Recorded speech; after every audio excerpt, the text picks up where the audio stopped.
Yes! Yeah! Woo! Yeah! Michael Charles, ladies and gentlemen. We have a treat. This is his latest disc. It's Cover Tunes. And it's a pleasure to be welcoming him back to our show, Mr. Michael Charles and his band. All right, yes! Bravo!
Now, I have been very excited because this gentleman joined us about, I don't know, it's got to be about 22, 23 years ago. And we were doing a show out We just say a long time ago. yeah, it's a long time ago. And he's been touring, and he has a new disc out. I don't know where we're going with this one.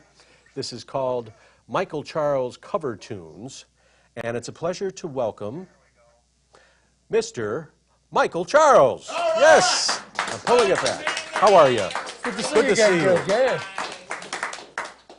All right, I have to clear something up. The last time he was here, I did not understand what you were saying. So as I'm looking at this tape, he was talking about, he had a song about that you were moved by pain and misery. Right. Okay? Yeah. And I'm saying, and I didn't understand because you had a little bit of, it's not really a brogue, but you know, when someone has a heavy accent, and your accent seemed like it was heavier back Maybe then, it was or, back then, yeah. or perhaps I just wasn't as worldly. So I'm like, what's pine and misery? And then we went back to being a tree. You know, so there's I think that tree, after two, I wrapped it all up and nobody got it. Thank you. I was talking about a window pane. Yeah, window pane. I'm like, so I just wanted to apologize for that. I was young, I was unworldly, and I felt like an idiot, quite frankly. So it's glad that we're able to straighten that out.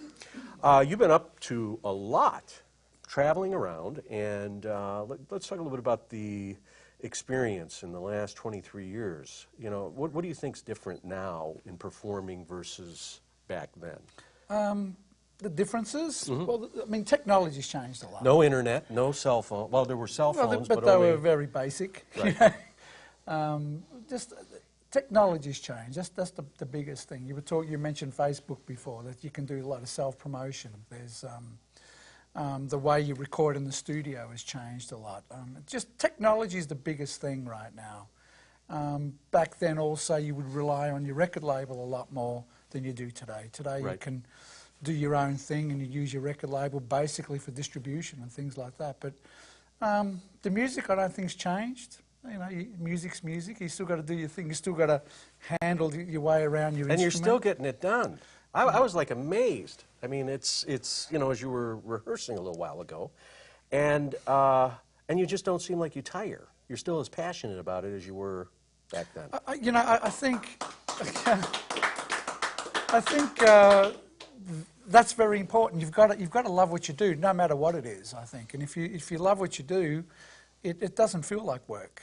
It's just a good time. You know, haven't seen you in so many, 20-odd years or something. And sitting here just seems like it was just the other day. You know, it doesn't feel that amount of time has passed. You should have done the monologue. I don't know. So what are some of the things that you're working on right now? Right now we're getting ready to do a tour out in Canada.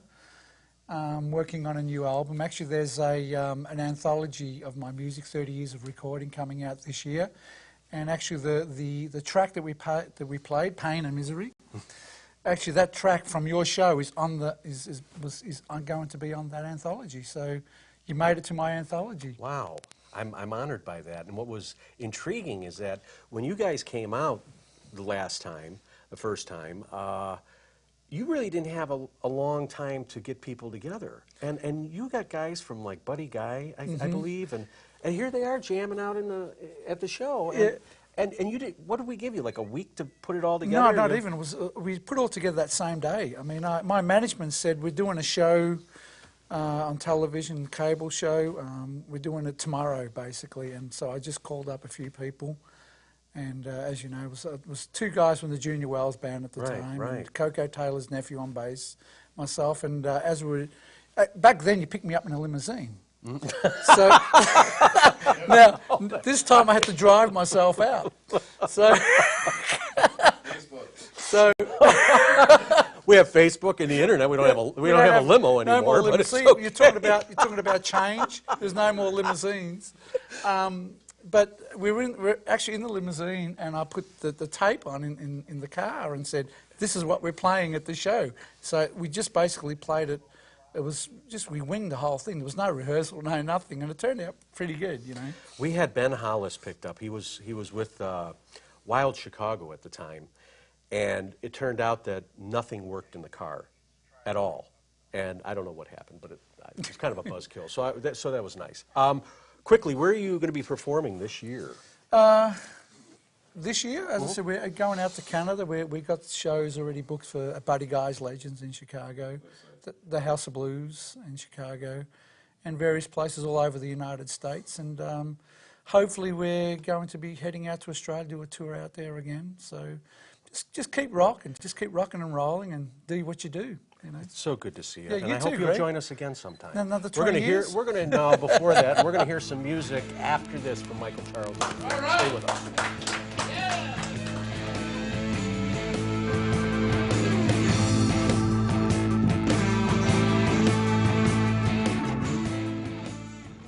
Those guys are something else. There's some rocking business going on. Still getting it done, Michael Charles and his band. It is his band, correct? That's what you still go by? Michael Charles and his band. I don't hear the band members say anything. They're like, You're like, hey. he signs the checks, he can call it whatever he wants. He buys a That's what it KFC, says. I'm there. Anyway, Michael Charles and his band, this is his disc, Cover Tunes. We appreciate him All right. joining us.